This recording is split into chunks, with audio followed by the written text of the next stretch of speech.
Oh wow, 5 people already while I was checking my notifications on YouTube. Thank you for coming. Now, um,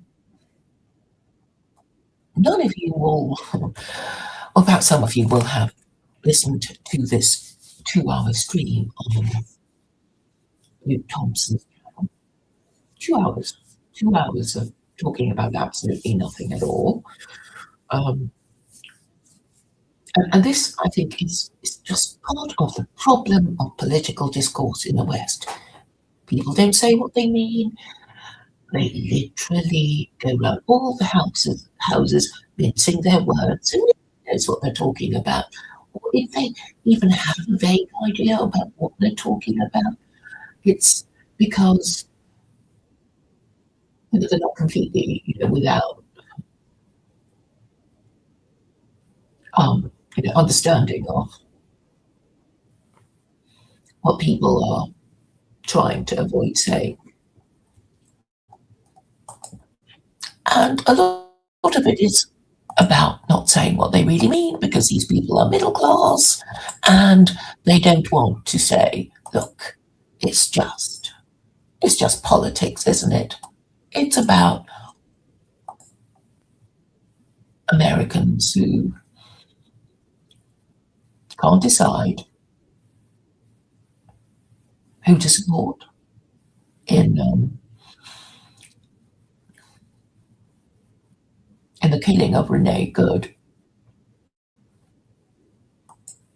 And they don't want to say, actually, it's about MAGA Americans who support ICE and Democrats who hate Trump and bemoan the passing of the liberal order. They can't say that, so they spend 2 whole hours not saying anything at all because they're afraid. They're afraid of saying, I think the bitch deserved it, which is kind of what it's really about, isn't it? In the same way that, the Democrats were saying, Charlie Kirk, he had it coming, we don't care. We now have Renee Good and these Republicans and these MAGA Americans saying, he had it coming, we don't care. And these polite Americans who consider themselves middle class, so they can't be, rah-rah pro-ICE. So they mince their words and say, is it possible for... Now, how did Luke Thompson put it? Is pluralism actually possible? And of course, if you're a redneck, if you're a blue-collar worker, you're not going to be very clued up on what is meant by pluralism. But pluralism basically means uncontrolled mass immigration, to the extent that Americans had to vote for Trump in order to get ICE to deal with their undocumented migrants. And I think non-Americans also have their own problems as regards uncontrolled mass immigration, and so they kind of sympathize, but they're still mincing their words. But the crunch will come.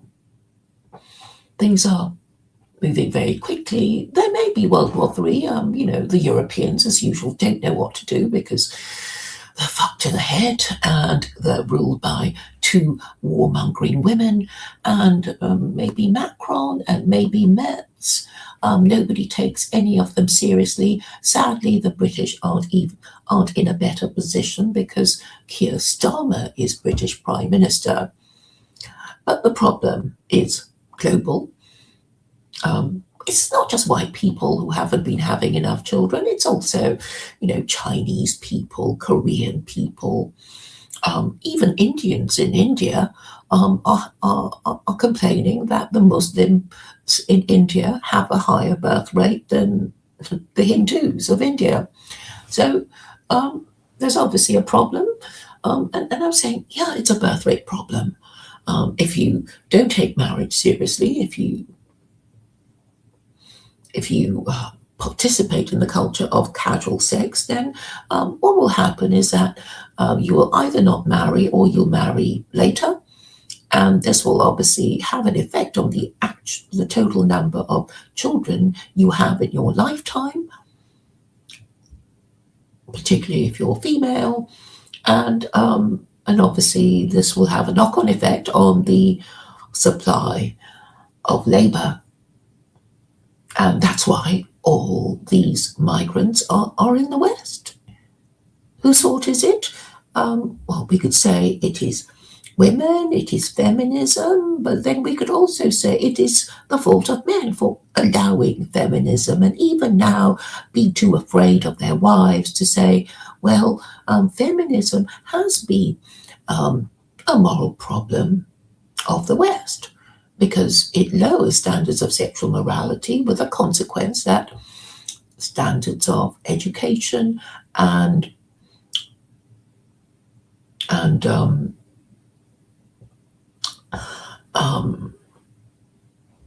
the number of law-abiding citizens have been decreasing.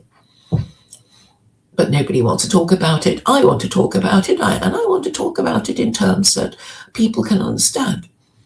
But sadly, all these men in the TLC, they're afraid. They're afraid of their wives.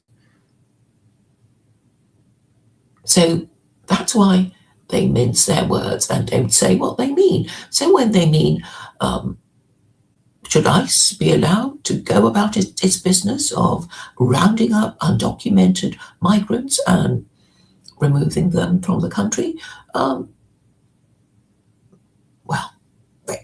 they can discuss that. Oh, but it's politics, and nice middle-class people, they don't talk about politics. It's a disgusting word, it's stupid, but politics is religion, and but they're happy to discuss religion and read out long chunks of the New Testament until everybody is bored silly, just to show off how pious they are as Christians. But in a way, they're also showing their hypocrisy and inability to grasp the nettle.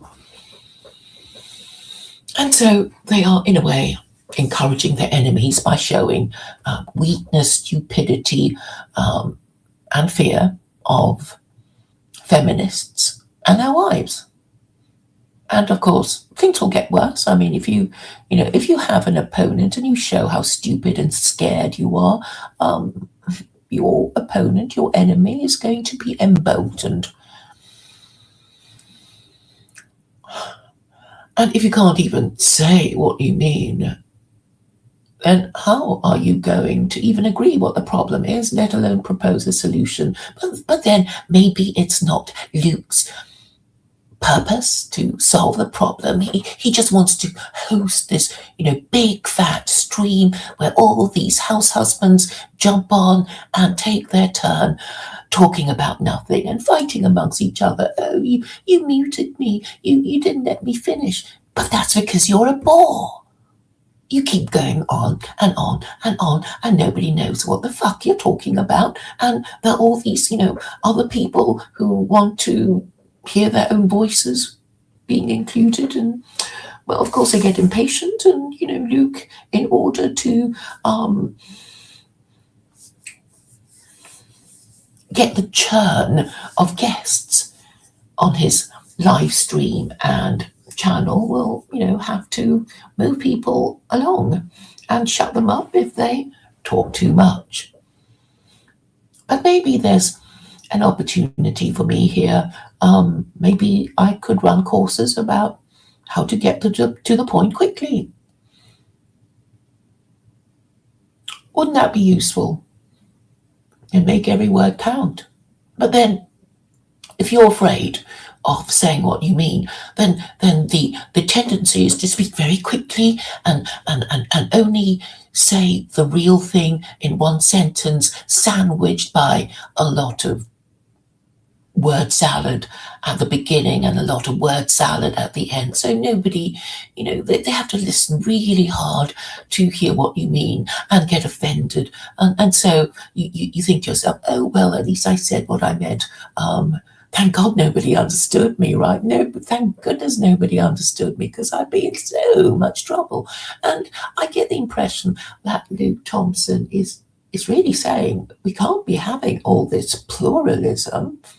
After all, he lives in, well, I think he lives near Minneapolis, and I don't think he likes the undocumented migrants, and he wants to talk about it, but then he doesn't want to say that, maybe ICE have got a point, or, and so he won't really say it. So in this 2-hour stream, he spent an entire hour talking about nothing. I don't recommend that you even try to listen to it, because he's just, twitching away and interrupting himself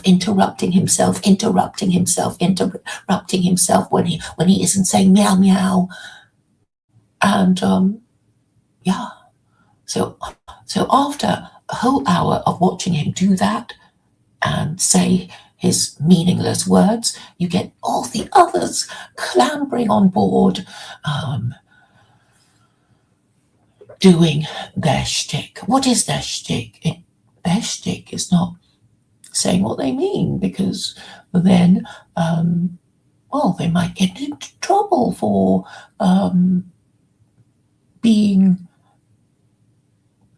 actually talking about things that people might care about, right? So here is how I sum it up.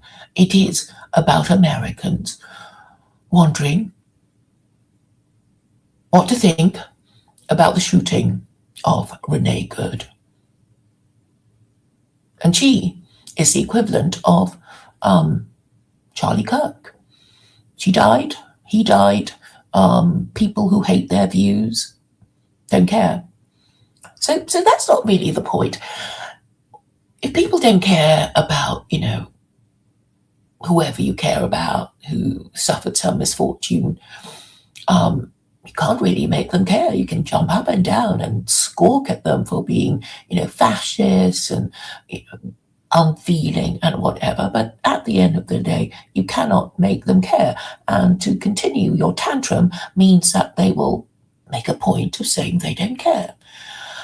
But what is at stake here is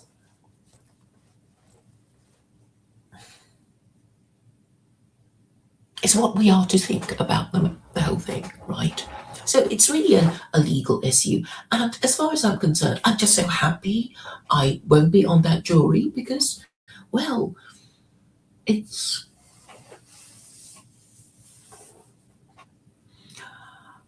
six of one and half a dozen of the other. I know how polarized American opinion is. So obviously, if you're a Democrat, you're going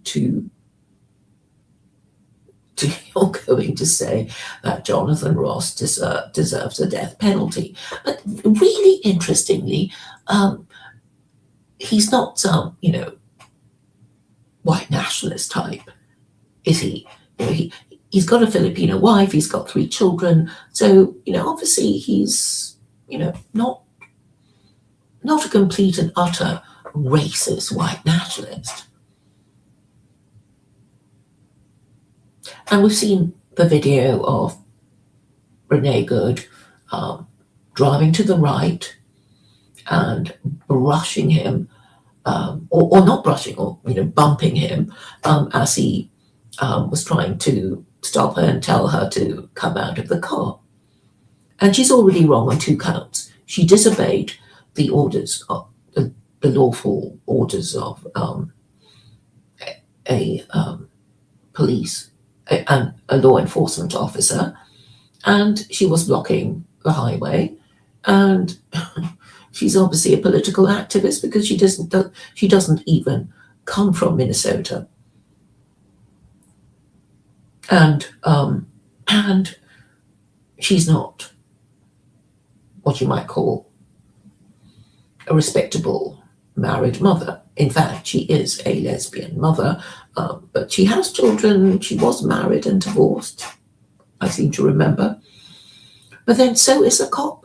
So is the ICE officer, Jonathan Ross, who has 3 children with his Filipino wife. And I suppose when the evidence is ambiguous, who should you, whose rights should you prioritize? The demonstrators or the enforcement officers? Who should you give the benefit of the doubt? I think you can probably guess my answer.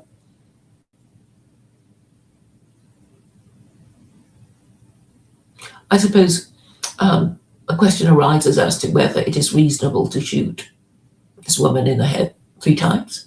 Well, we'll have to hear what the defense says. Apparently, he was recently dragged by someone he was trying to apprehend, so he's got an excuse, though not a justification. And I think the test is would a reasonable police officer have done that in his place? And then the question arises of, what kind of reasonable police officer? Would a reasonable police officer who was recently dragged by somebody he was trying to arrest have done the same thing? And even if, and really, who deserves the latitude? If you're going to find against the law enforcement officer, you will have fewer people prepared to join law enforcement. Is this what you want? I don't think so. And maybe the idea is to discourage mothers from out of state coming into your state and blocking the highway and disobeying the lawful orders of a police officer. Maybe that might have something to do with it, and maybe that was what they should be discussing. But it would be too forthright for that group of people, and so they had to spend 2 hours talking about nothing and talking about pluralism without defining it and not saying what they mean.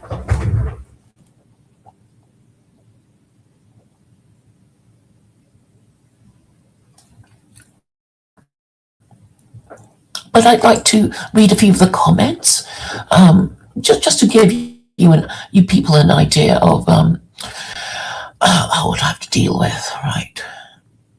Why do I deal with it? Because I think I need to understand why these people are the way they are. I've already told you why. The middle class, they can't really say what they want. They're afraid of their wives. And they think they can disguise what they really mean by writing long essays in the comments about it. They want to show that they're all college educated, but I will read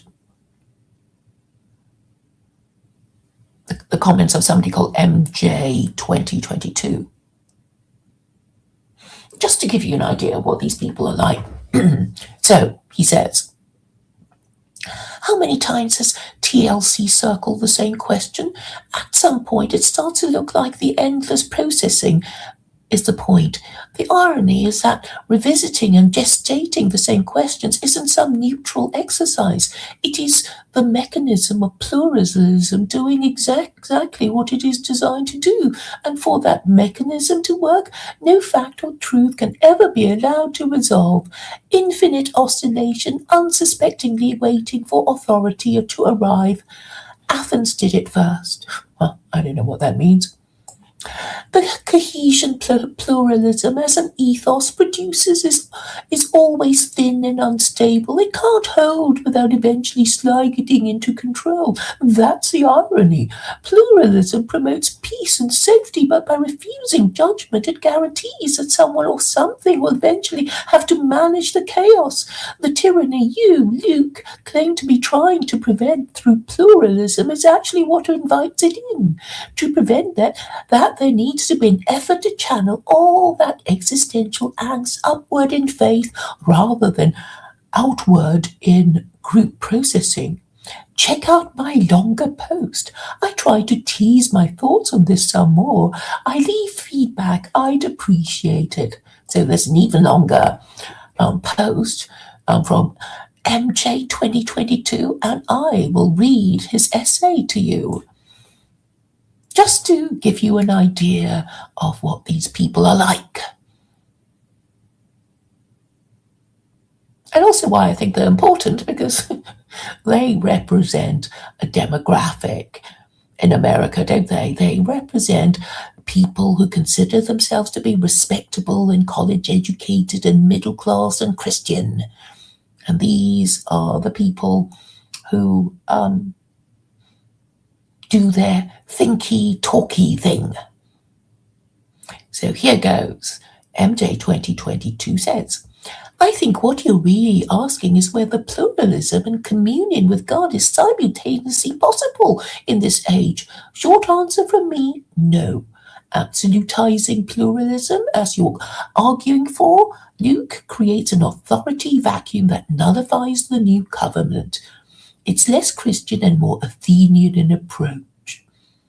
For genuinely incompatible truth claims to coexist without any resolution, one condition has to be met, and that's that no transcendent authority can arbitrate between them. Judgment has to be suspended. Once God's no longer allowed to decide, all that's left is dialogue, consensus, inclusion, and relational harmony. In other words, horizontal processing.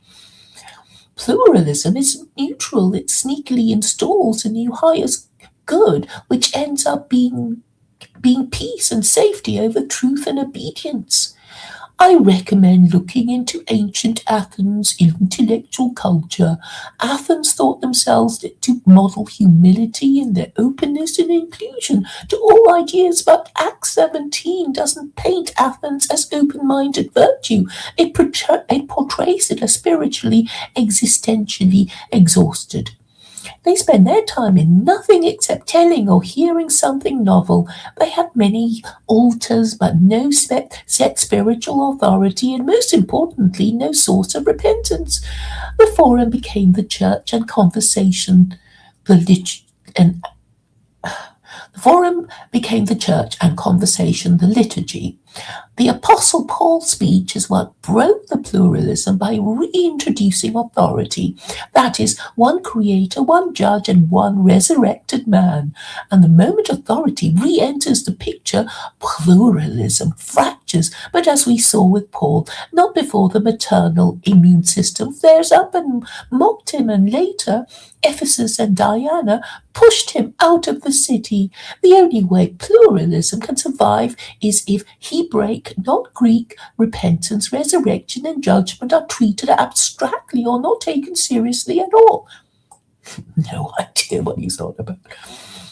Even if people say convictions are possible to be preserved, pluralism still creates a slow drip decay in conviction and enthusiasm for truth.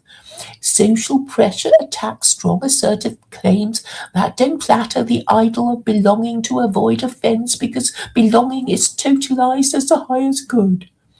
Moral sensibilities in that sense get rounded more and more to preserve relationship. In other words, truth's witness becomes private to keep the public square, happy, and calm. Belonging then becomes the sacred cow. At that point, the community is no longer cohered round God's revealed truth. It's organized around cohesion to community itself. It means cattle will be cattle. To continue, so is pluralism actually possible? Yes, but it's only ever temporary and shallow, and there are always dire consequences. True pluralism requires vertical authority to be absent, leaving only horizontal processing between perspectives. Like Athens in Acts 17, this creates a gestational womb-like space that feels intimate and peaceful, but over time it infantilizes us and erodes godly conviction. Beliefs have to be held at surface level while belonging becomes the organizing principle. Once belonging becomes sacred, no real transcendent authority can govern the space without being seen as a threat. At that point, peace replaces obedience and pluralism quietly becomes an idol, and the ensuing chaos created a vacuum that eventually has to be mediated by an external authority. Rome in Greece's case, but then plurality was localized. Now the internet is globalizing it. What kind of authority is capable of governing global chaos? An antichrist spirit, mark of the beast, perhaps, had to catastrophize troll, half jokingly though. The best approach is to maintain distinct ideological camps and protect conscience and reduce confusion while encouraging honest dialogue between them. Oh, Luke's not the one to do it. The goal isn't to prioritize belonging over clarity or clarity over belonging, but to root both in God above. This requires a primary focus on repentance, direct new covenant, direct revelation, and through that, reconciliation with authority, John 14:26, which each person has to pursue individually. Endless horizontal processing cannot produce divine reconciliation. In fact, it distracts from it. Channel all that existential anxiety not into community but faith, because community can't save. Belonging and clarity naturally flow from revelation grounded in faith. What the fuck? What the fuck? Why even waste time saying that? So I interpret this essay to say, Luke, you're not doing your job. You're not facilitating the conversation that people want to have, because all these dolts, they just kind of follow suit. They adopt his way of talking, right? And it's, well, they just can't get to the point, right? I mean, you might find it interesting to just listen. It's 2 hours, though. 2 whole hours of this kind of talk. People just wittering on. And towards the end, they're still frustrated because really, what they want to do is divide themselves into camps. Like, yeah, the bitch deserved it. Or, how could you say such a, and then we might have some sort of resolution. I mean, how the court is going to resolve it, well, I've kind of hinted to you that, maybe the what was I going to say? Honor and dignity of a law enforcement officer is more important than that of a lesbian from another state coming into the state to block the highway and disobey the orders of a law enforcement officer. I mean, okay, let's forget, the male-female sexual orientation thing. One person is doing his job and the other shouldn't be doing what they're doing. Who are they doing it for? Who even organized such a thing? We don't know. And maybe if you're a mother with young children, you shouldn't be going on demos, because I think we all know what might happen to people who go on demos. I mean, we already know you might get hurt, you might get trampled, you might be in the wrong place at the wrong time, and bad stuff could happen to you. We've all heard of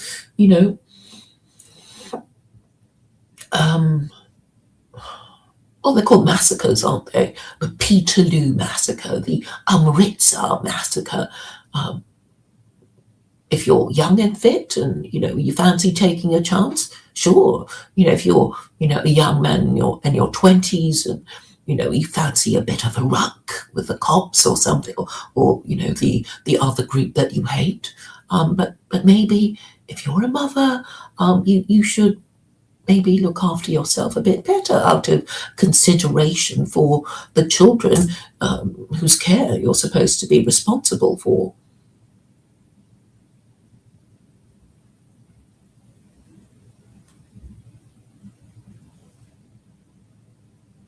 But I just, get a feeling that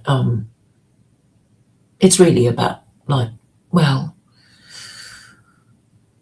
it's the Somalis, right? It's the Somalis in Minneapolis, and the Somalis are Muslim, and they don't much like Muslims. But you won't hear any of this being mentioned at all in Luke's 2-hour video, because, well, he's not going to be like that. I mean, he gets twitchy when I mention Christian nationalism, and then you think, well, why can't I mention Christian nationalism? Because, well, you're always talking about Jesus, so why can't I talk about Christian nationalism and how it, how it is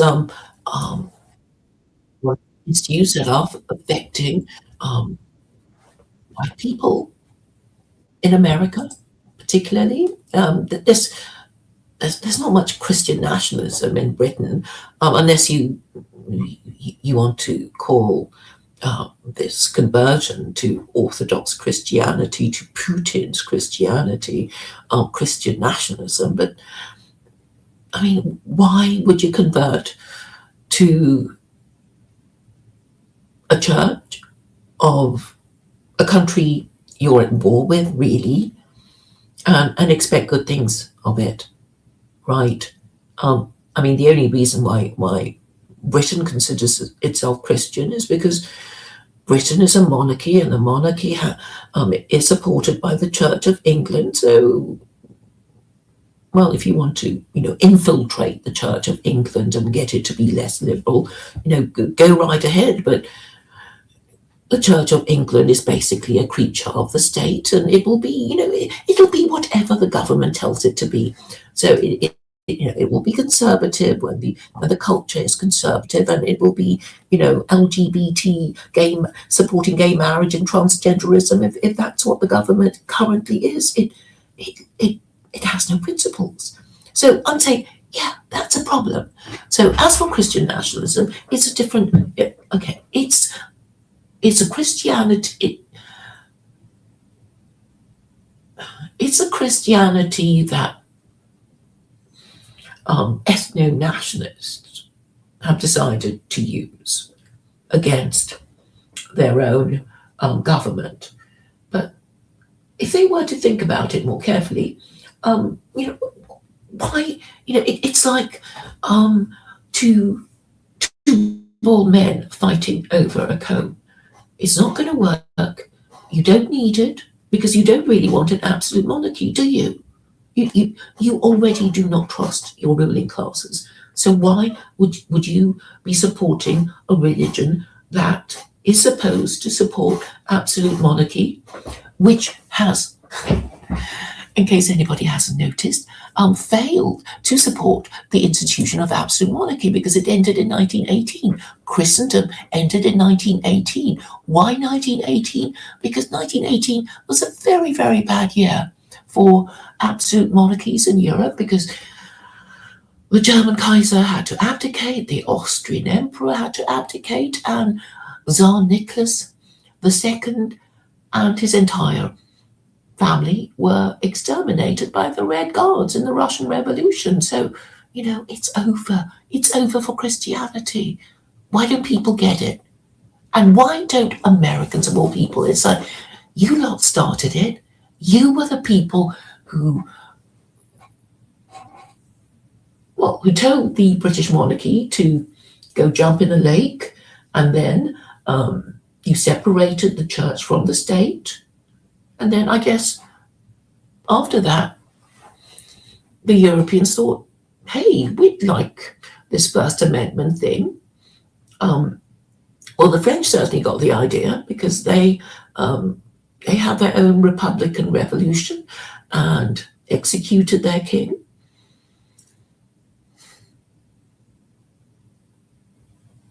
And after that, there were all kinds of problems with the church, because 1870 was a year of the year when the doctrine of papal infallibility was passed. It was a papal bull, I believe, and that was when the Pope said, "My word on matters of Christian doctrine is final." I mean, why did he feel he had to say it? Because he knew by then that his authority was being undermined by German unification. And there was something called the Kulturkampf, which is culture war in German. That was basically between the Prussian government and the Catholic Church. So before 1870, before Germany was properly unified after the Franco-Prussian War,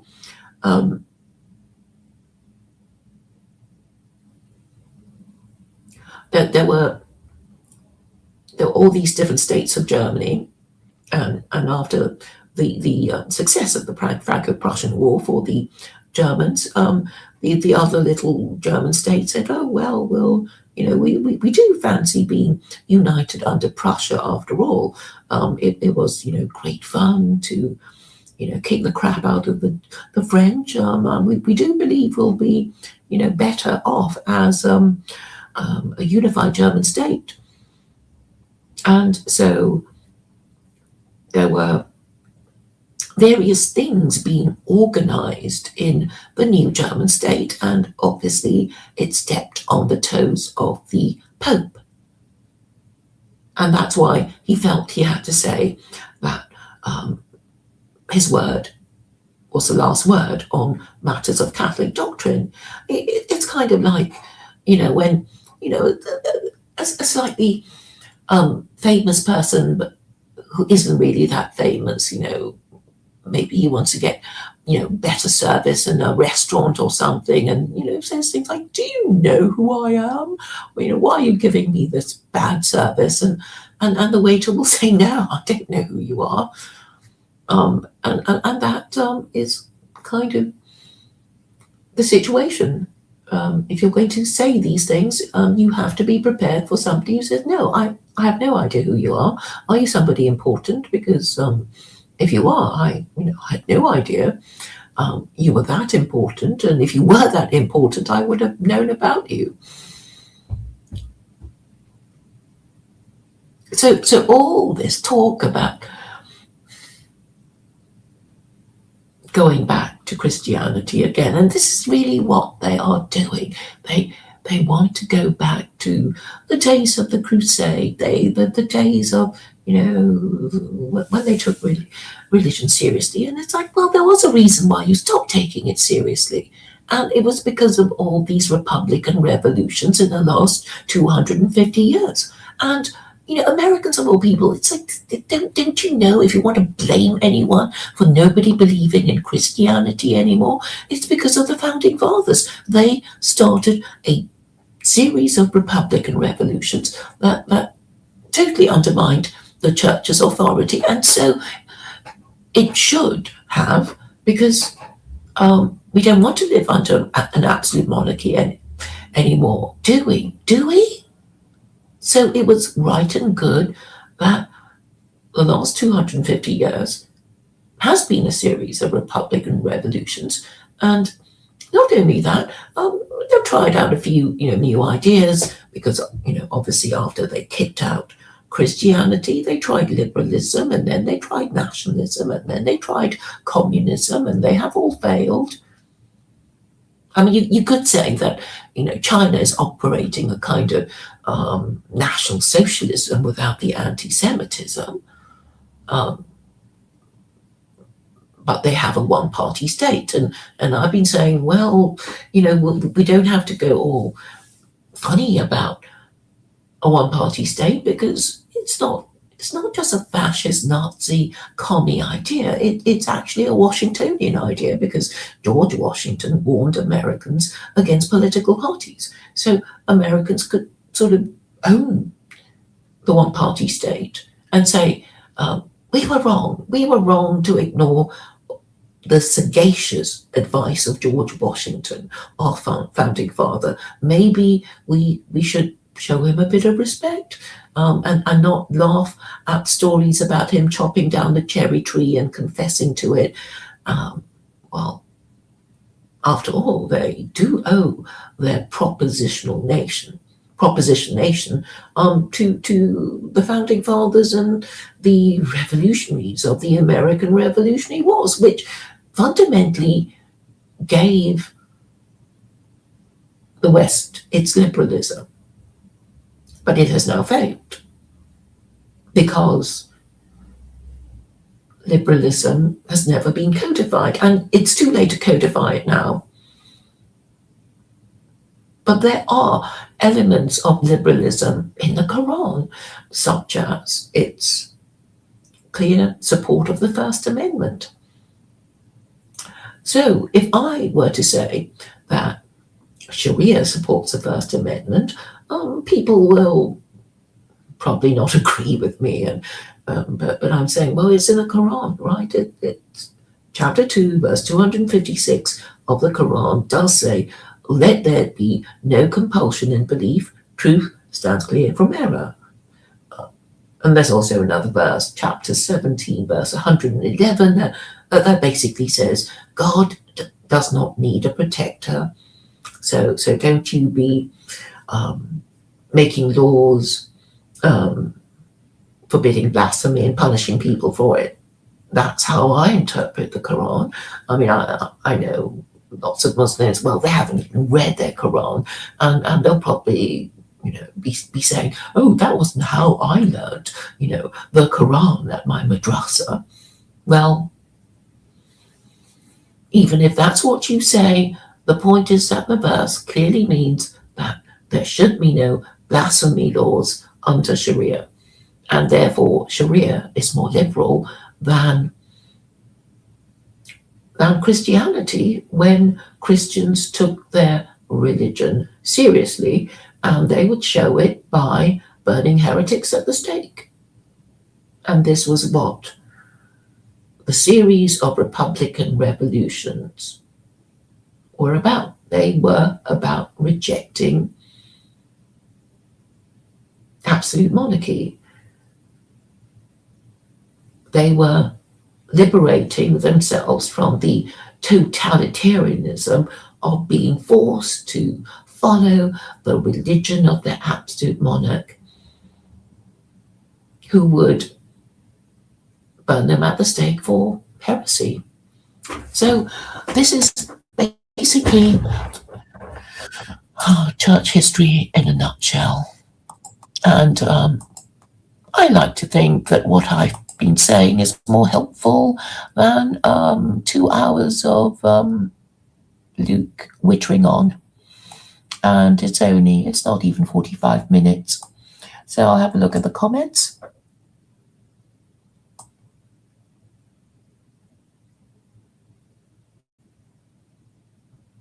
Do you like my new logo? Tax, insurance, accessories. Yeah, so I know the Indian birth rate and the Gulf birth rate are going down because, they're on the pill and they're gay too, right? It's not just white people.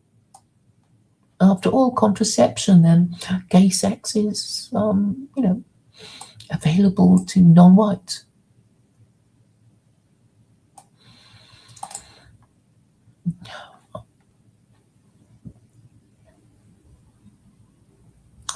What do you mean by discriminatory governments?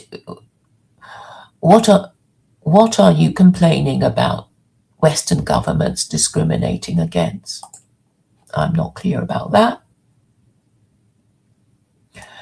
But they have to suppress everyone if they don't want population. Well, I'm saying I know how to manage the birth rate.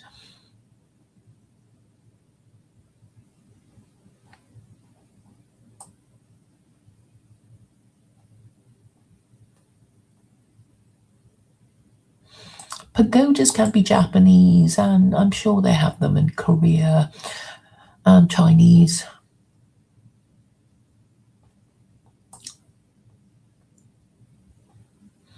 guess, yes, Jonathan Ross has a Filipino wife, and they're now in hiding.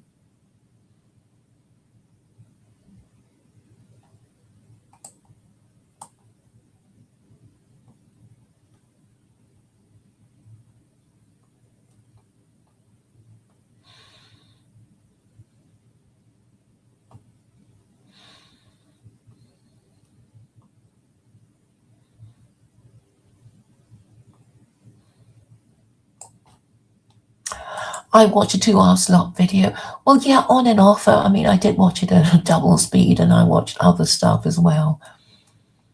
Yeah, I do think my brain cells have kind of died. Quite a few of them have died listening to all that. But yeah, I do want to study the phenomenon of, middle-class men terrified of offending their wives, talking around the subject. I don't know what you mean. Almond tree, principality without any principles. I don't know if you can join me. Can you join me? Maybe we can have a chat now. I know I was talking to you in the chat in Luke Thompson's stream. I will post the thing. The link here in case you want to join me.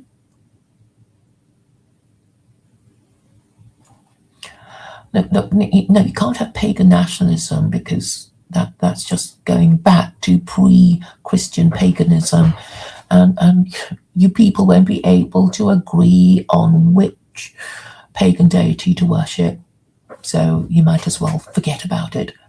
What exactly is secular Quranism? It is a legal system based on the commandments of Allah in the Quran as interpreted by me.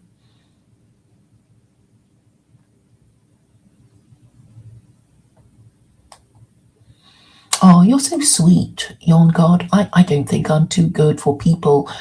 I think I just try to explain things to people, and I don't know how much. I mean, I don't see how I can make it any simpler.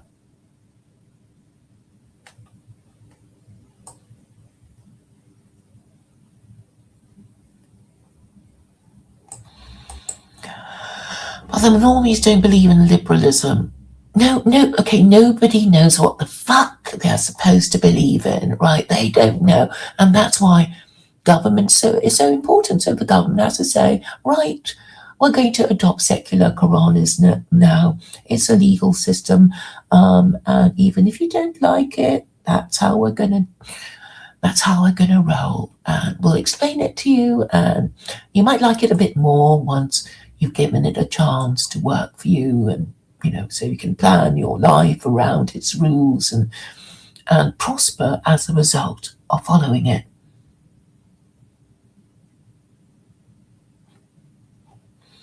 Look, so you're saying Jews discriminate against Gentiles. In what way? Can you prove it?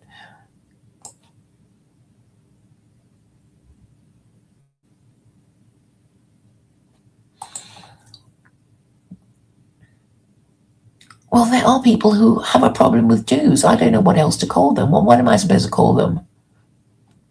I don't want to call them Nazis.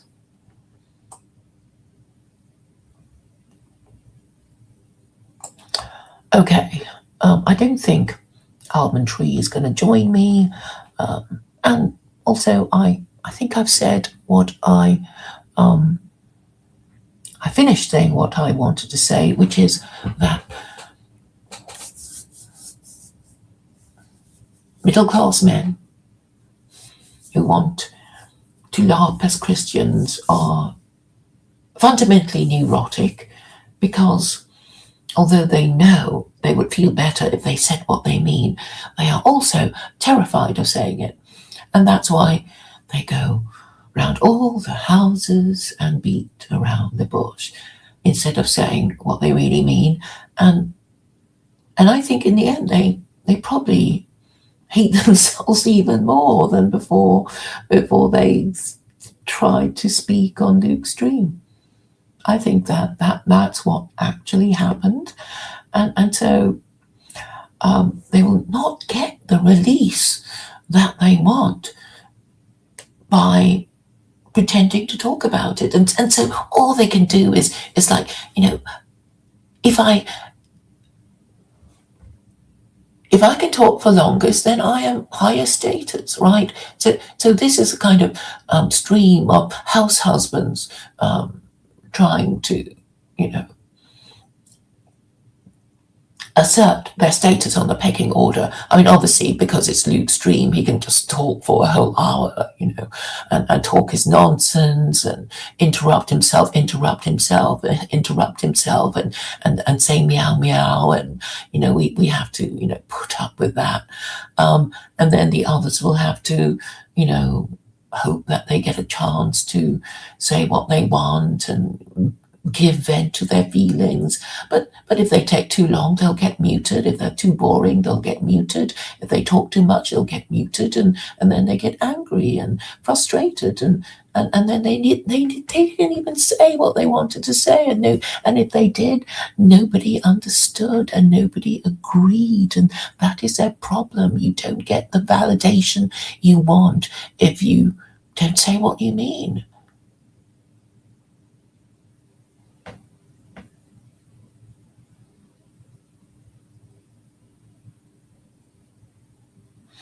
So Young God is asking, why don't I just move to America?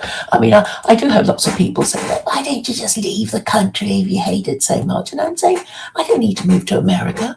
I can just speak to American in English from exactly where I am. And I'm just thinking that maybe there will be more masculine men in America who will, take my ideas forward and, talk to other Americans about my idea and say, well, have we got anything better than secular Quranism, which is Sharia light? I mean, they could be saying that to each other if only they dared, but they don't. So that's their problem, They don't even dare say what they mean. How will they certainly won't be saying what I really mean, in case that they're associated with my ideas, right? I mean, I know a lot of, this sort of internet networking is, I can't be seen to be speaking to this person, nor can I be seen speaking to that person. But, in my hug box, there will be these people whose gang I'm in, and then it's safe for me to be hanging out with these people. And even if other people don't approve of me hanging out with these people, I at least will retain my membership of these people. Look, secular Quranism is imperial reformation. America is already a global hegemon, but I mean, it's obvious Trump is reorganizing the American empire. He's saying, well, I need Greenland. The Europeans are weak and stupid, and we can just, it's like taking candy from a child, right? And this is what Trump is doing. The Europeans will have to change their tune. They will have to change their entire political system and get rid of the current lot because they are so hopeless. And this is what I hope. I mean, the only way for Europeans to regain their credibility is to say, well, representative democracy didn't exactly work for us, and we have to think of a new way. How about an Islamic European Union? I don't want to dismantle the EU completely. It's got a few administrative structures that will be useful in issuing directives and generally organizing the member states of the EU. And but obviously it's its modus operandi will have to change. You know, it should obviously be more friendly towards Russia to keep its industrial base because Europe um, has to pay most, has to pay very high energy costs. It just has to be run more efficiently, and then everything will be okay. But yes, it needs a huge rethink. So I see almond trees here. Welcome, welcome. Hi. Hello, hello. Nice to How are see you? you again. Nice to see you too. How are you doing? Um, I'm feeling better now because I've got it off my chest what I wanted to say, and you came just as I was finishing. So that's great, Jason. All right, that's good. Yeah, I didn't get to catch a lot. Caught like parts of it, but I didn't really get to keep up with that much of it. Plus, I think a lot of what you're talking about is probably out of my wheelhouse. I don't know that I'm that, uh, up to snuff on political stuff very well. Yeah, at the end, I was talking about how the Europeans can stop being so mad and silly and being found to be you know so stupid and acting against their own interests. But yeah, I was talking about the extreme and how how difficult it is that so many people find to say what they mean. And um, uh, I don't know, maybe you don't agree, Jason, but I think why so many people are online is because they want to complain, and if you don't even say what you mean, then you're defeating the whole purpose of it, aren't you? And I think really, Luke's dream was about what are we to think of what's happened, and I don't think the TLC have you know come to an agreement about it. Because I guess they're kind of looking for direction from PVK, and he's wisely not going to talk about it. Well, I saw, but. what do you mean? What happened? I missed the beginning of Luke's stream too. I only caught like the very end of it. What was it? What were they talking about? Like something happened in the news? Like, They're still talking about Renee Good. is that the lady that was Um, shot in Minneapolis? yeah, Okay, okay. I didn't know her name. yes, because Luke actually Yeah, lives around there, so yeah. that's why it's kind of on his mind. Gotcha. And I was basically saying, really pluralism. I mean, what do you really mean? You mean uncontrolled mass immigration, requiring ICE to deal with it, and then not quite agreeing that ICE needs to deal with it, in that way or at all. Hmm. So, but nobody wants to talk about it. So I guess Yeah, you don't really get much further. yeah. Well, what do you think about it? I mean, that's probably what you were saying. I guess that I Oh, missed the whole well, beginning of this. yeah. So I was saying, it's really about, it's kind of, Democrat and Republican and MAGA and Uh-huh. anti-MAGA. I think, that's what it is, but it's just Yeah, wrapped up in all this, obscure words that in the end, in my view, people spend 2 hours, not really saying what they want to say. And I was yeah, saying, look, yes, it's going to be hard. I'm glad I won't be called to be on the jury, because it would be quite hard to decide because we've seen so many you know videos of how it happened, and it didn't look very conclusive to me. But mm, um, I guess the government has to decide who to prioritize, because if they fight against this ICE officer, then I think it will present problems of recruitment. I guess a policeman will say, "Well, I'm not going to be a policeman if you don't even give me the benefit of the doubt." yeah, yeah. That's a fair point. Uh, Yeah, um, yeah. I'm trying to. I feel like I'm just kind of sorry. I hopped in because I told you I tried to prioritize if I got free time, but I haven't really. Like I said, I feel like a lot of this stuff is. I'm just kind of still just trying to understand what's going on because I was out of town I think when it happened or right after it happened and I didn't even hear about it and then when I did hear about mhm. it the side I would dare to say the side I heard about it from was very biased politically, kind of like you were talking about, Democrat versus Republican kind of thing. So I don't know that I got a Mhm. a good overall view of it, and I still haven't seen the footage or anything. I think my wife saw the footage, and she told me that it was pretty, I guess, messed up or something. But I don't know. But she doesn't. I don't know. If she has a stance on it or anything. I feel like when it comes to a lot of these topics, especially lately, I'm just kind of sitting and listening because I don't know what's going on. So, which Yeah, which yes, might be it's bad. probably better to. Yeah. I mean, it's not worth, getting into a fight about it because, ultimately it's up to the jury. And then, Uh huh. there's no point falling, with each other about something that, is to be decided in court anyway. Um, but it just shows how, you know, the divisiveness of the whole thing, and Yeah. people not really to discuss it because I think a lot of what MJ 2022 was saying was that people don't want to say what they really mean because they don't want to be kicked out of the group. Yeah. Yeah. That makes sense. I mean, I think that's always definitely prevalent in a lot of people's minds. Because you say the wrong thing, and yeah, you're just demonized or whatever.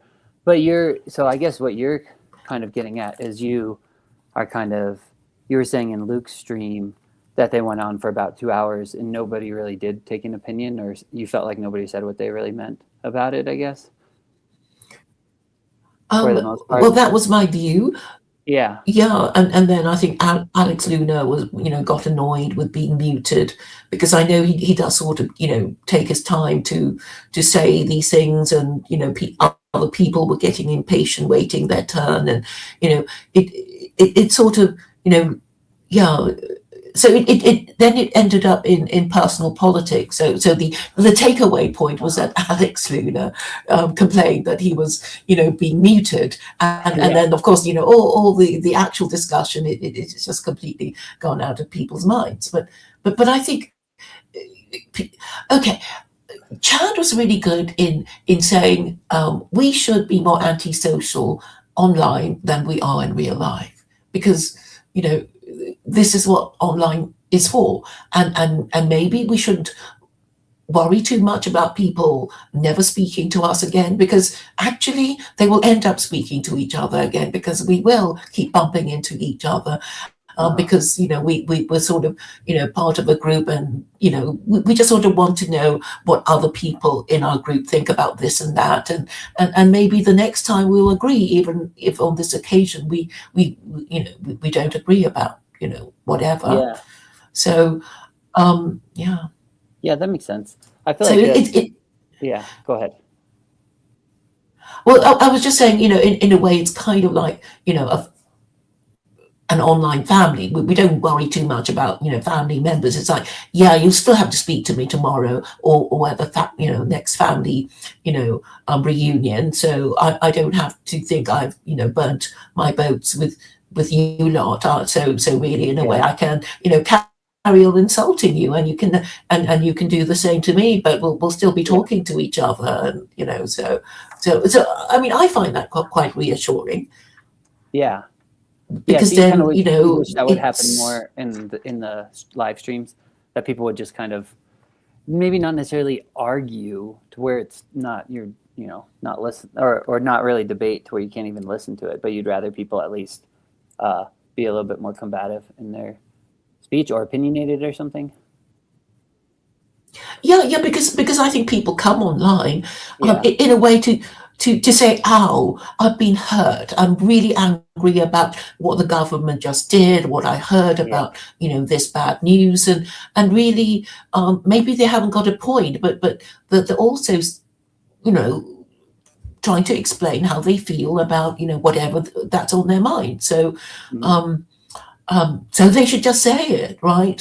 And Yeah. if we don't think they're quite correct, we can challenge them, and I think it's a good thing. It's like, well, why do you care about so and so? What is it to you? And in order to Mm. defend our views, we have to give reasons, and I think it's therapeutic. at the end of Yeah. the day. So we either successfully, defend our position, or we have to give it up. But, if what we believe is wrong, or our arguments are unsound, and then we just move on and don't carry on Yeah. making the same error. So do you care about all the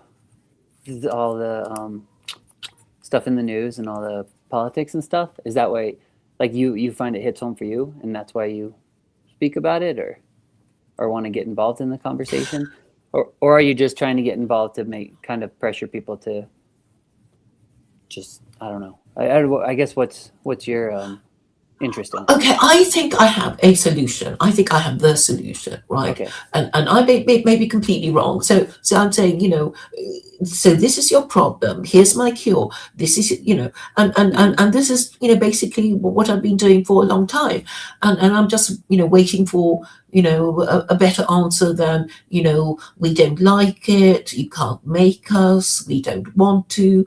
And, just a maybe more grown up response, like, your idea is fundamentally unworkable because A, B, and C, and D, E, and F, and that was kind of what I was hoping for. Mm. Instead of I won't be seen dead discussing it, kind of thing, Gotcha. Yeah, which yeah. is mostly what I get. Yeah, that makes sense. Because Yeah. I think, Okay. No, no, that makes sense. and I I was think, just gonna say that. Sorry, go ahead. I think I'm delayed. no, no, no, carry on. I finished. Oh, oh Please no, carry on, yeah. Well, I was just wondering because Jason. I feel like I don't, like, if you were to ask me right out what I think about it, I would probably say I don't care, which is maybe not the best thing, but it's just so far removed from me, like, because I don't really keep up with the news. And so some lady shot in Minneapolis, like, really has no effect on my life at all. Like, if I'm just being completely honest and transparent, Hmm. like, I don't have a dog in that fight, so I don't really care. So I don't really have an opinion on it. If I did involve myself more in the discussion around it, I could probably um, form an opinion on it, and maybe I should. I feel like that happened a little. I had a conversation with Mark Parker one time, and he asked me this question. It was when the Charlie Kirk thing happened, and that still was kind of like, wasn't anywhere near me. I heard about it like I think like, well, I think I did hear about it pretty recently, but I still didn't know. I didn't even know who Charlie Kirk was, so I had no. I was like, I don't really care. I probably should care, but it's like I don't really know, so I don't have an Hmm. opinion. But he asked me about people Hmm. making Charlie Kirk a martyr, and the whole question was just so, like I said, I didn't have any interest in it at to begin with, so I hadn't really even thought about it. And I feel like I kind of answered him wrong, because when he asked me at first, Hmm. I was just like, I didn't even know they were making Charlie Kirk a martyr, and my response was, I think something like, well, I guess technically, if you die for what you believe in, that kind of qualifies you as a martyr under definition. But then I don't know if that's the case, because then I thought about it later after I answered him, and I was like, well, then I feel like, wouldn't we make Hitler a martyr then? Because Hitler died for something he believed in. So why didn't we make him a martyr? Um, so, like, once I get more time to think about these things, I feel like I can take a step back and kind of maybe form an opinion on it. And then even with, I sent him a message later Hmm. because I didn't really like how I responded in the moment, but I don't think we included it in the video. But then, because it was just, I don't know that I necessarily had formed a solid opinion on it. I think if I were to act like have a conviction on it, I think I might actually have a conviction on it. Where if I was really pressed, I would act a certain way. But my response, I think overall, was then even with people celebrating the death of Charlie Kirk, you had one side was like celebrating, and the other side was like, "That's terrible," really trying to demonize it. Just kind of more Republican Democrat stuff. But then I was thinking too, well, if you actually believe that someone is evil, like, why wouldn't you celebrate it? Hmm. Like, I remember the Republicans celebrating, or that side. I don't know if I should generalize that much, but a lot of people celebrating the death of Osama bin Laden. And so I'm like, well, because then now they're claiming don't celebrate the death of anybody. But it's like, if you think that person or is evil, should you celebrate Um, maybe not the death of the person, but at least the death of evil. Right. And I'm like, I feel like that, if I step back that far enough, like I said, I don't know if I have a solid intellectual opinion, but I think that would be my conviction. If I thought, regardless if it's a person or not, if there was evil in the world and I saw it eradicated, I would think that would cause me to celebrate or at least be happy in some sense. And that would probably be what I actually deep down believe.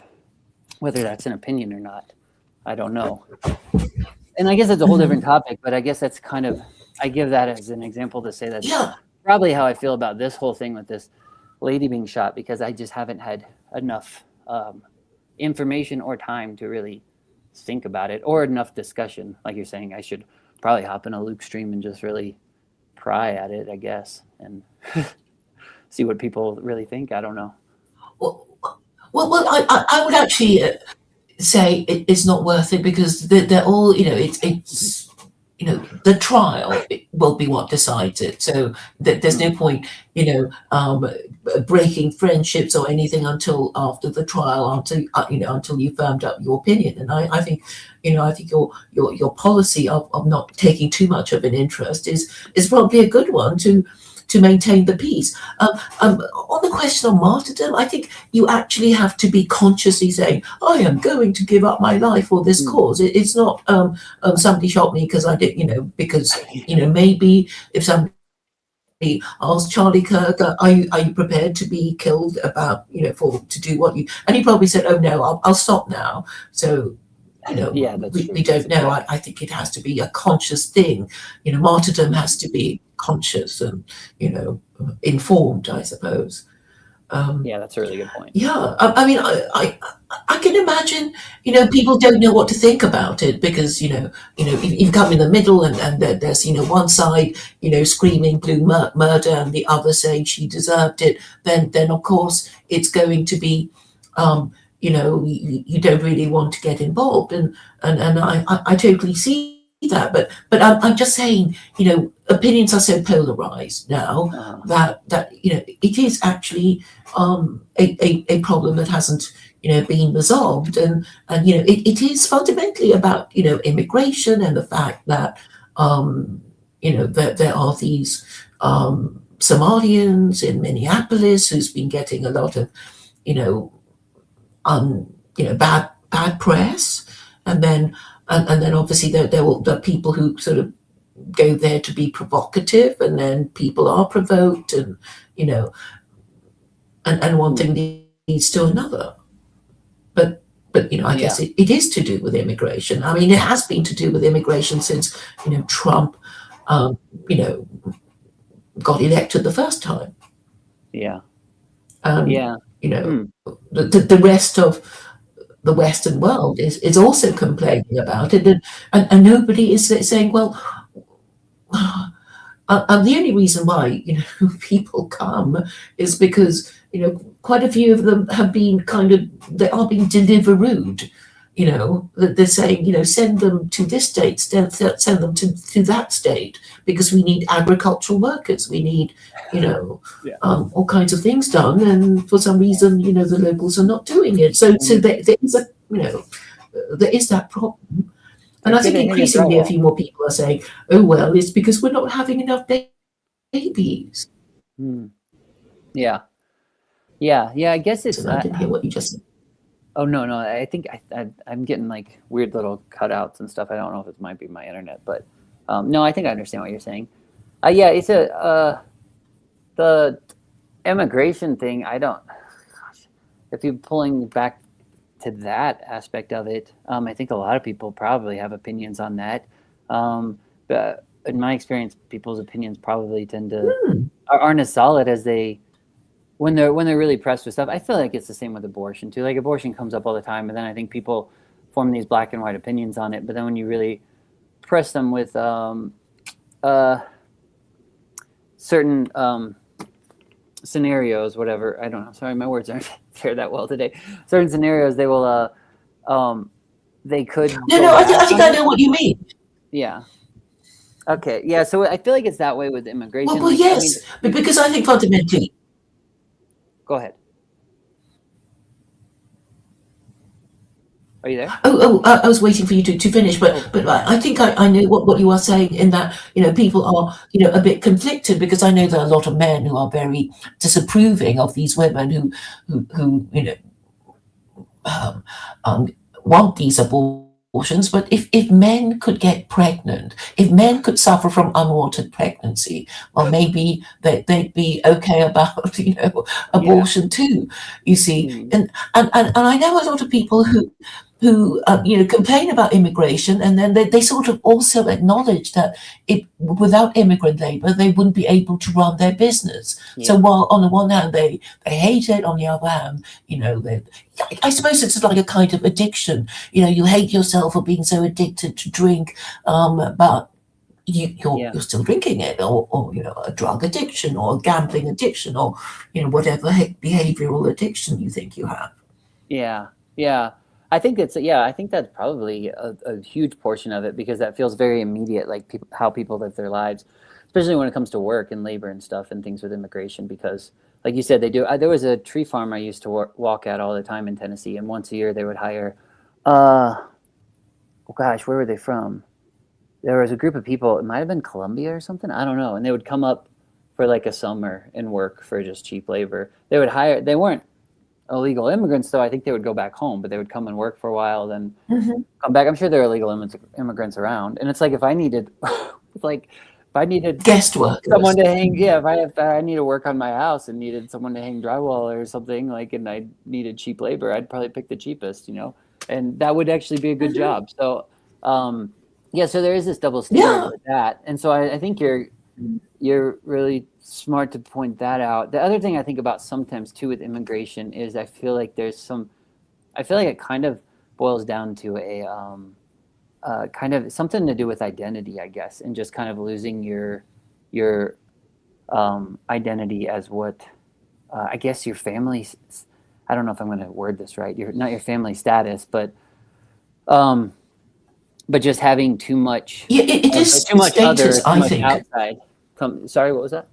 Just- Yeah, it's a question of numbers, as some people might say. Yeah, it's just too many, and it's too uncomfortable, and it's like, yeah, I get it, and even the immigrants who say, what, there's quite a lot of, I don't want all those people from back home, in this country, uh, kind of idea, but uh, isn't it really about the birth rates? So you say to these white nationalist types, it's like, well, it's because we're not having enough children, and even the immigrants eventually who come to the West, they end up marrying later, not having as many children as their parents or ancestors would have. I mean, they might retain the idea that they should marry before they have children, and maybe that that they might do it earlier than many heritage Americans, I guess. But this is fundamentally the problem, I think. And once you sort of say it's okay to enjoy the culture of casual sex, that this is just a kind of inevitability.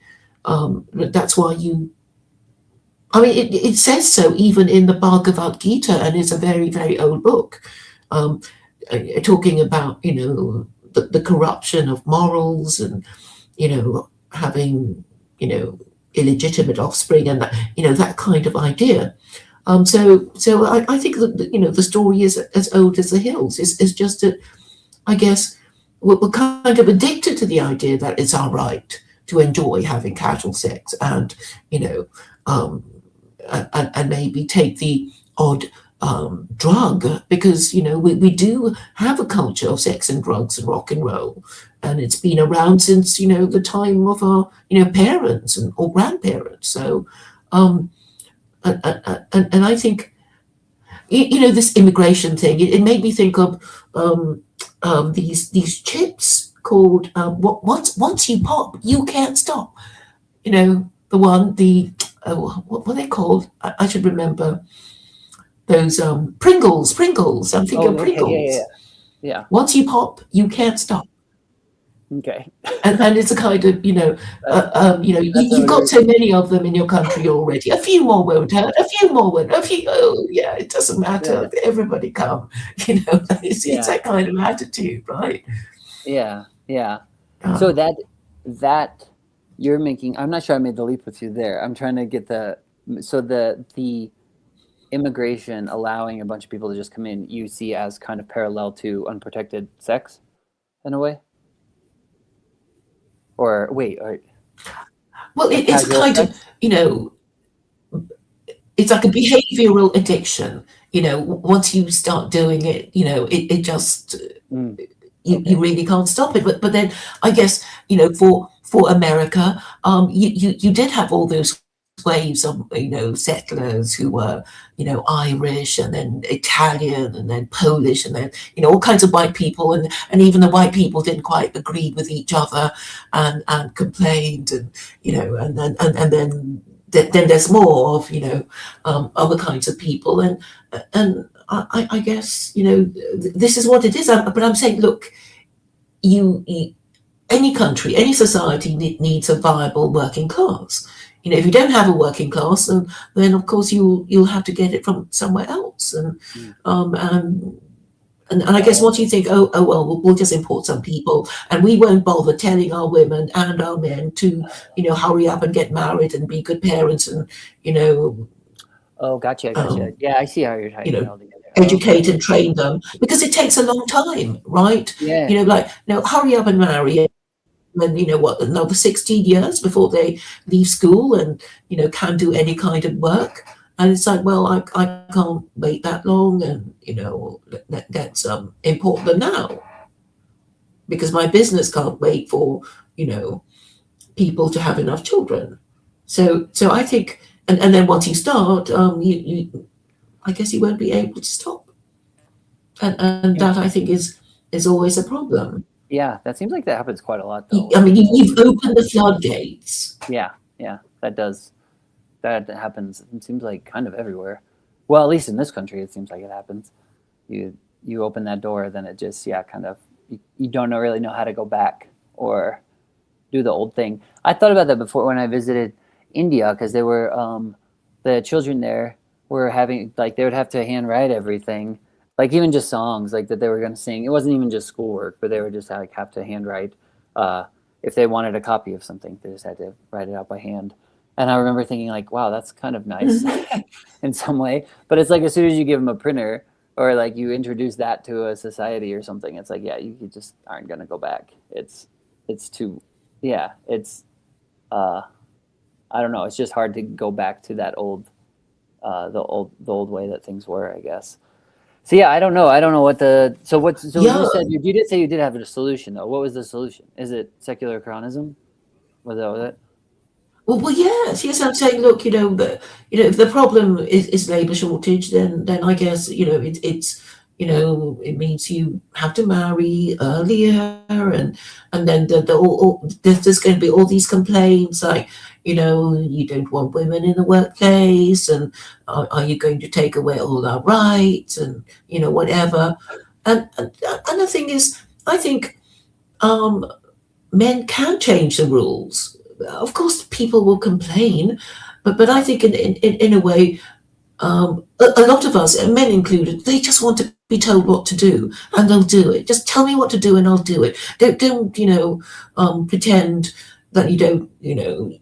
When people won't say, when people are in a state of uncertainty, that's probably more um, endangering to their mental health than being told what to do, maybe. Hmm. Yeah. Do you think and that's and, true though? and That's probably to not. not to lack direction from the government. Hmm. Yeah, I think the problem is nobody really trusts anybody anymore. Like nobody trusts their authority figures. So you could have someone tell you what to do. I feel like I find that a lot in my church actually. The church that I go to now, most of the people there really, really like having a priest, and the priest could just tell them what to do, and they would do it, even if they didn't necessarily understand. They'd be like, "Okay, I trust that this would be good for me." But outside of that, I feel like I don't really encounter that anywhere, especially not in politics.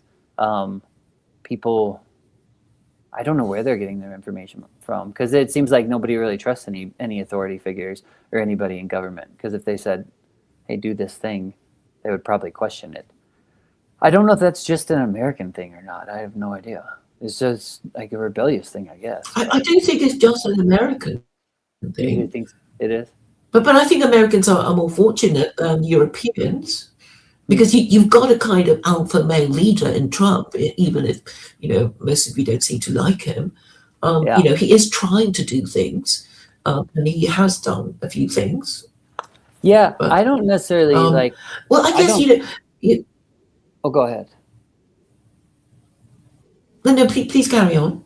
Well, I was just gonna say, and this is probably something that I shouldn't just because this is one of the things you could get canceled for if you say it at all. But I don't dislike Trump at all. I've never really had a problem with Trump. When he first came into office, I actually appreciated the way he was, because I don't like the politics of it, and he seemed like he was just kind of a wrench that was being thrown into politics. I do think he has a very genius way of speaking, but a very terrible way of speaking at the same time, because he says the most just the most atrocious things sometimes. I think almost for a response, which I think is kind of genius on his part in some way, because he knows how he's playing the game. But then on the other hand, it's like this is some of the stuff he says is pretty scary, and some of the stuff he does is kind of scary too. It's like I don't know that he should be doing that, going that far.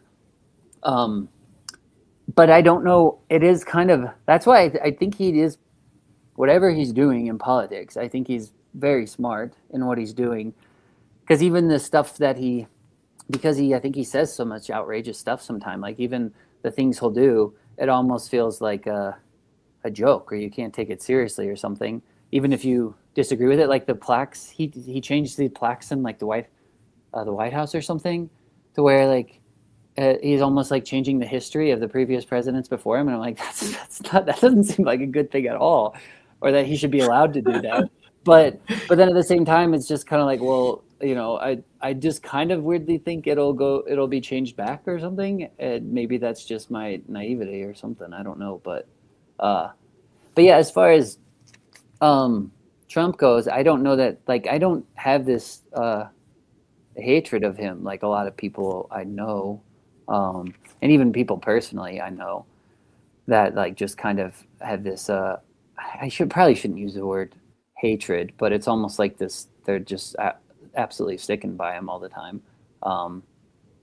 Yeah, but I do think he's like you said, a very masculine leader, and a very solid. I don't know, whatever you say, figure for the United States. It's very bold. Yeah, Paul van der Clay said, he's a destroyer, and said, and he also said, a destroyer of what? I don't know, but I guess the destroyer of the liberal order, which has existed for so long, and Trump is not a liberal. Yeah, there's a lot of stuff he does. Identified as a nationalist. You identify him as a what? Well, he actually called himself a nationalist on USA Today. He was saying, well, why can't I call myself a nationalist? Yeah, I think that's the part that I want America first. I want because I suppose the argument that for previous president, it's sort of like, oh, we have to intervene here and we have to intervene there to keep the peace, and blah blah blah. And Trump was saying, yeah, I might go there, but I take the oil, kind of thing. Which I suppose is refreshing in its honesty. Yeah, it's refreshing in its honesty. And now he's basically. I think that is the fear. That's the part that's a little scary, because it's like, man, is he gonna just go to war with other countries just because he just wants America to be that big? Which is like, I guess, something he's kind of threatened, like taking Greenland and everything else. Which I think a lot of people that kind of side with Trump don't really take him that seriously, that he would do something like that. And a lot of people on the other side are absolutely scared that he's deadly serious with it. And I don't really know. I think he could be, because he seems like, I guess you would have to look at his business history, like with that, and like how he built an empire with that. And it's like, is he just the type of guy that wants to build an empire? and then that's a little bit scary. I mean, that's kind of horrifying. I think the people I think what's a little bit comforting in the words America First is that if I were to frame it in a way of like my own household first, because that's like another thing that's, I guess, kind of more a conviction than opinion. It's like I would, obviously, my household, those closest to me in my life, I'm going to put first. So those closest to my personal identity are going to come before other people. That doesn't mean I'm going to go like, invade someone else's house and take it for my own. That's what people are scared of with Trump, I think. And I guess, I don't know if he will do that. I think the most proof that he's doing that is with the Venezuela thing, I guess. But that's another thing, like, I'm just completely uninformed about. Like, I only know a tiny bit about it. And I've heard from one side that it's absolutely terrible. I've heard from another side who seem to have a closer connection to people in Venezuela that there's actually a hopeful aspect to it because they don't have a dictator anymore, but they are still kind of nervous of what would happen. I like this tax insurance guy in the comments, by the way, but he's said I like your new logo. What does it mean? Sorry, I just got really distracted by that one. Yes, it's meant to be the infinity symbol with a 1 in the middle to kind of, get the idea of lots of things can be achieved using the idea of one. And one of my ideas is a one-party state, which is, I'm saying Washington, because he warned against political parties, must have, wanted America to stay a one-party state, because that would make your divisions more manageable if you could say that the only party in the country is a party governing in the national interest. And then people can argue about whether something is or isn't in the national interest, rather than, has Jason gone? Oh, no. I'm still here. It just was glitching up on me for a second. But so that. I'm sorry. I think I'm just lagging. I'm still here. I think my internet's kind of cutting in and out. But I like. So I was saying.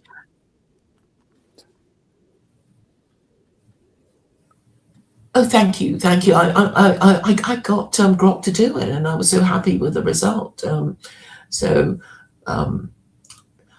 I think AI can be very helpful in propagating, lots of ideas. So I think I might as well go with it, and I'm really pleased that AI seems to be aware of secular Quranism. So if anybody wants to ask their AI about secular Quranism, I hope they will, and maybe let me know if they've found any interesting answers. But yeah, it's a really simple idea, because I'm saying, it's not a religion, it's only a legal system. I'm not Muslim, and the Quran actually supports a First Amendment, because there is a verse in chapter 2, verse 256, that says, "Let there be no compulsion in belief. Truth stands clear from error." So my interpretation of it is, we should be allowed to express our wrong opinions. And that seems fair enough to me, because if we think something, if we have an incorrect opinion, telling us that we can't say it will make us want to say it more, and then we'll be full of anger and resentment at whoever says we can't say it. So we say it, and then people hear it, they think it's mad and silly, they challenge us, and we admit it's mad and silly after a bit of a discussion about it. And I think that's how that's how these discussions should be conducted. Not, oh, you said the wrong word, therefore you're a word ending in ist, and then you'll be cancelled and nobody will talk to you, which is kind of crazy, because a lot of these words, I think a lot of people think they know the meanings of words like good and evil and right and wrong and national interest and all kinds of things, and actually you kind of need to look quite deeply into it, and to get at the a proper understanding of the word. Yeah. And I think most people, use words as weapons, and they grab any word just to be able to throw it at you, even if it doesn't fit. You know, Yeah. and I think a lot of people are afraid to argue because they just want the story to go away, and for the exchange to end, and so nothing really gets discussed properly, and that's why I think Luke Thompson spent about 2 hours, and he didn't really say, in a way, it's about us and them, and we don't like them, and who is us and who is them, and how do we know we are better than they are, and maybe they're better than us. How can we tell? How will we ever find out? And maybe we have the wrong system, and why are they here? Even these questions are kind of useful. Did we invite them, or did they invade? And I think they probably wouldn't have come if you hadn't sort of invited them. Yeah. Okay. Yeah, I'll have to listen back to a stream.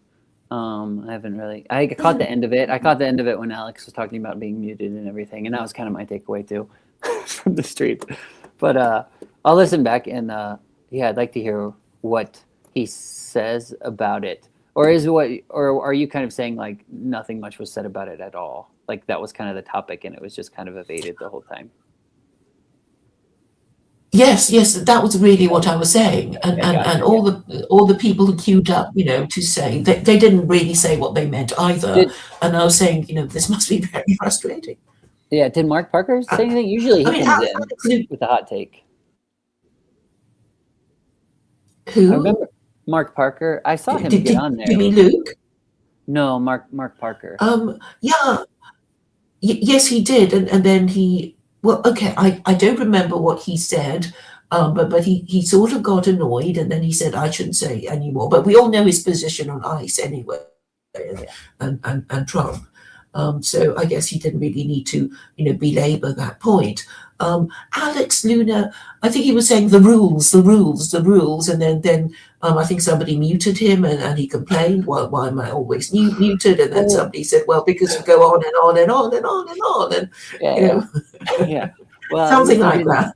At least he didn't insult the host. I saw you got on the other day. You came in hot, and you just got booted.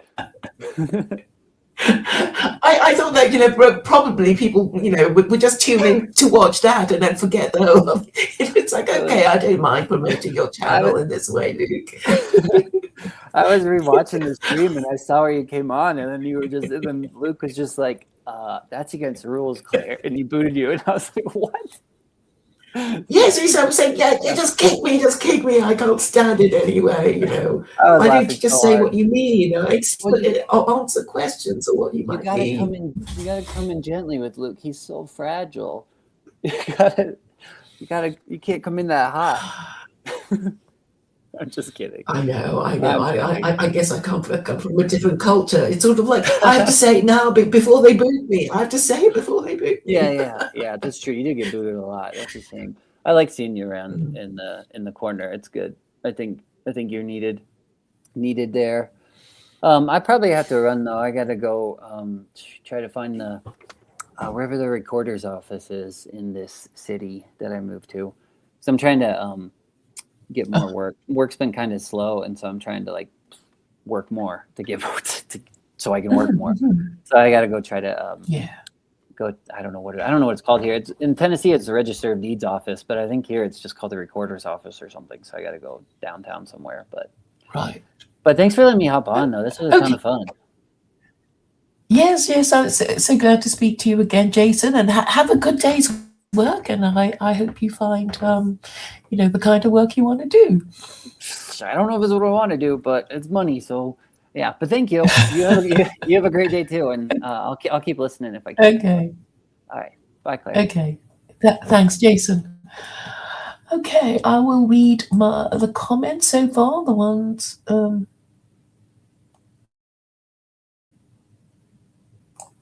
Yeah, the thing about secular Quran is that it's not that hard. I've actually, maybe, your God, you might consider ordering my book on Amazon. It's only a short little book, in big print, and it actually has a blueprint of how it's going to be done. So basically, I say, the Supreme Court, the members of the Supreme Court go through the Quran, they identify the commandments of Allah, they list them, and they number them, and then obviously, there would have to be commandments capable of being made into legislation, and then they make it into legislation.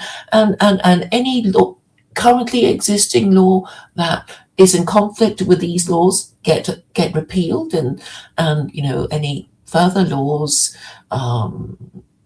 that support these new laws would stand. So that's my idea, and obviously a body of judges who are senior and expert in the law should be doing that, and everybody else can be reading the book too, and I'm saying it's actually very useful to understand its principles. I really don't think it's such a bad book. I found, to my surprise, that I enjoyed reading it, and I think I have benefited enormously because it doesn't make you stupid. It actually clarifies a whole bunch of stuff, and I just find that it helps me win all these arguments. And even if you don't think I've won my arguments, I think in my mind that I have won the argument. So it gives me, a nice feeling of satisfaction that I've won the argument, even though nobody acknowledges that I've won the argument. So it won't be that hard to implement secular Quranism. And then, with AI and with the media, people can talk about it, right? They can talk about it and make game shows out of it or sitcoms out of it. In fact, there's actually a blog about it made by me and my streaming partner, Vincent Bruno, who is gaily married. So we kind of get on because his ideas are completely opposed to mine, about that it's more interesting, that we argue with each other with our opposing worldviews, and which makes it more entertaining than me just hanging out with a bunch of secular Quranists, right?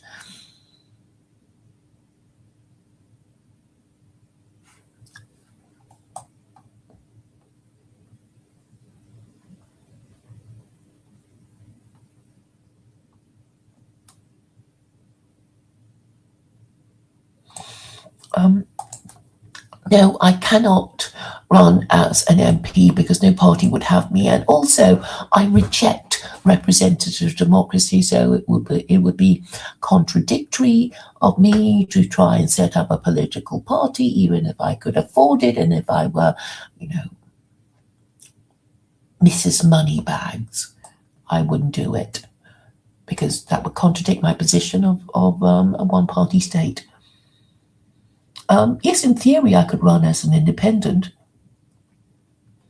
but it would be costly, and nobody would vote for me, and then I'd feel really annoyed. So that's why I would do it.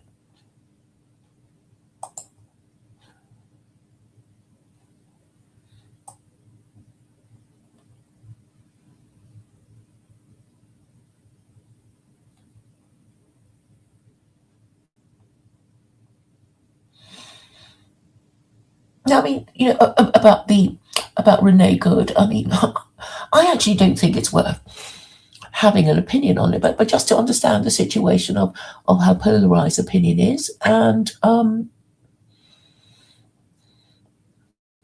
really actually talk about how you might decide it. I guess I'm contradicting myself but I'm saying that perhaps the law enforcement officer should be given a bit of latitude, because he was doing his job and he had been dragged. But I don't know, and I wouldn't want to be on that. I would not want to be on that jury. Whether it was reasonable would be, well, I don't know how the lawyers are going to, even put it. Is it reasonable to shoot a woman 3 times? If she, if she was trying to get away, if she was trying to run you over, was it reasonable for him to think he was being run over, having recently been, dragged? I don't know, and I'm glad I won't be discussing these things.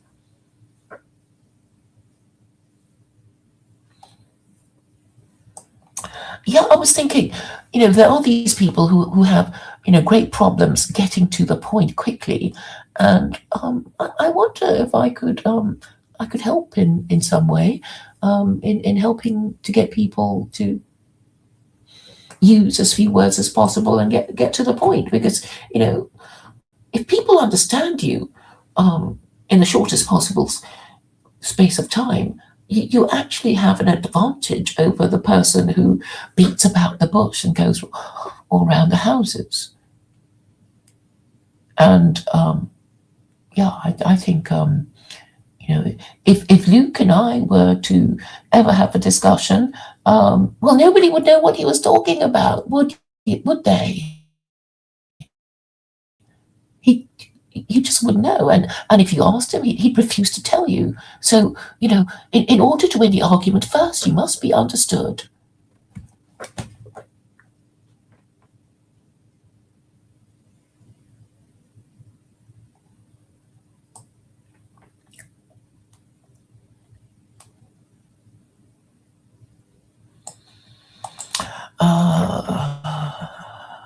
TIA says SK will never work because you need cohesion with people who have never had contact with civilization. Well, that's not true. Muslims have contact with civilization. You just want to talk about them in that way because you don't like them.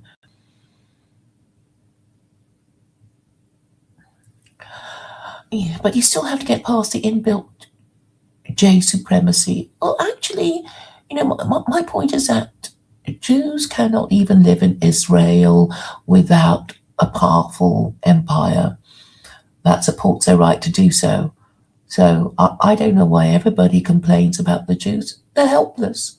They're actually being tricked into fighting for the interests of the American empire, but they don't even know it because they don't know what's going on either. And I'm saying Uncle Sam has very cleverly conscripted Jews to be the mascots of the American empire. So everybody focuses on Jews and how much they hate Jews. And in the meantime, the American colony of Israel continues to keep an eye on the Arabs and the oil, and also is the world's most prestigious colony, being the Holy Land.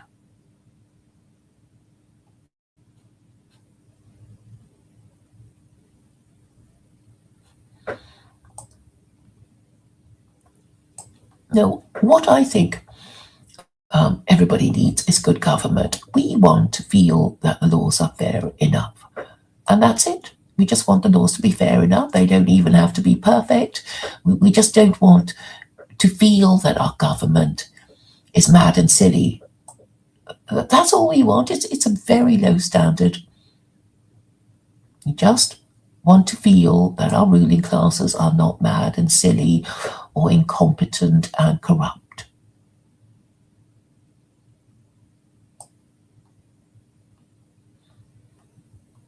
And on the question of imperial reform, I'm saying America would be better under Sharia. White people would marry each other and have more legitimate offspring with each other under Sharia. So why would any white nationalist object to that when patriarchy would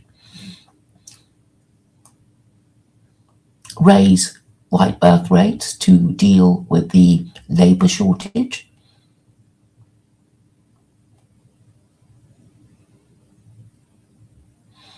Oh, I don't know what Andrew Tate was saying on Fresh and Fit. He's kind of forfeited a lot of his support by saying crazy things. Oh, right. So all he's doing is cryptocurrency. Yes, I've noticed a phenomenon of, people kind of pandering to you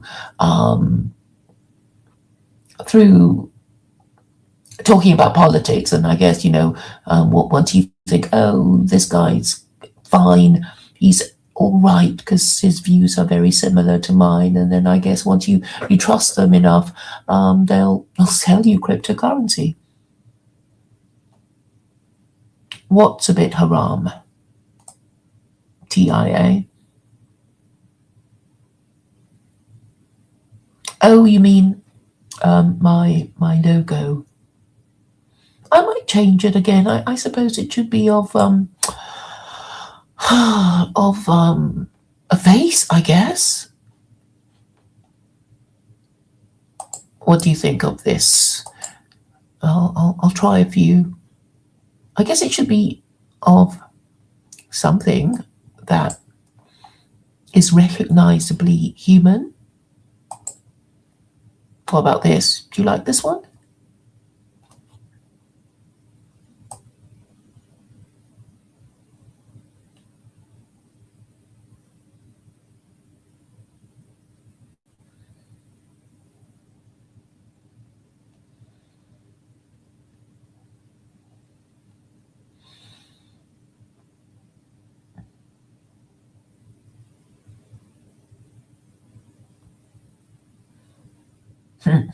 Did Tate say he was going to lose his own fight? Why would he do that? So he took a dive.